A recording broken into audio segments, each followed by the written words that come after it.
నమస్కారం సార్, నా పేరు శ్రీశైలం చారి, పోలీస్ కానిస్టేబుల్ వనపర్తి స్టేట్ నుంచి వచ్చాను సార్. నేను మనకి వచ్చేసి 3 రోజుల ట్రైనింగ్ పర్పస్ లో భాగంగా మొదటి రోజు ఏం తెలుసుకున్నానంటే కమ్యూనికేషన్ స్కిల్స్ లో భాగంగా ఎవరితో ఎలా మాట్లాడాలి, ఎలా మాట్లాడకూడదు, పోలీస్ స్టేషన్ వచ్చిన బాధ్యతలకు ఎలాంటి న్యాయం చేయాలి, వాళ్ళతో ఎలా మాట్లాడాలి, వాళ్ళని ఎట్లా రిసీవ్ చేసుకోవాలి, వాళ్ళని సంబంధిత అధికారుల దగ్గరికి ఎలా పంపించాలని చెప్పి నేర్చుకున్నాం సార్. దాని తర్వాత వచ్చేసి మనకు సైబర్ సెక్యూరిటీ విషయాల గురించి సార్ చాలా చక్కగా చెప్పారు సార్.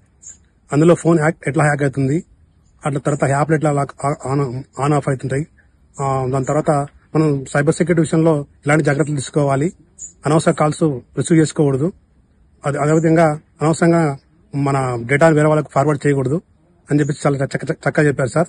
దాంతోపాటు జీవీకే ఎమర్జెన్సీ వాళ్ళు 100 గురించి క్లాస్ విన్నాం సార్. ఈరోజు చక్కగా ఉంది. అండ్ 100 ఎలా రిసీవ్ చేసుకుంటారు, ఎలా ఫార్వర్డ్ చేస్తారు, బాధ్యతలకు ఎట్లా అంటే న్యాయం చేస్తారు, తర్వాత మళ్ళీ 100 తీసుకున్న తర్వాత 100 ఫీడ్బ్యాక్ ఎట్లా తీసుకుంటారు సంగతి కూడా చాలా చక్కగా చెప్పారు సార్. చాలా బాగుంది సార్ ఈ కోర్సు, చాలా చక్కగా ఉంది సార్.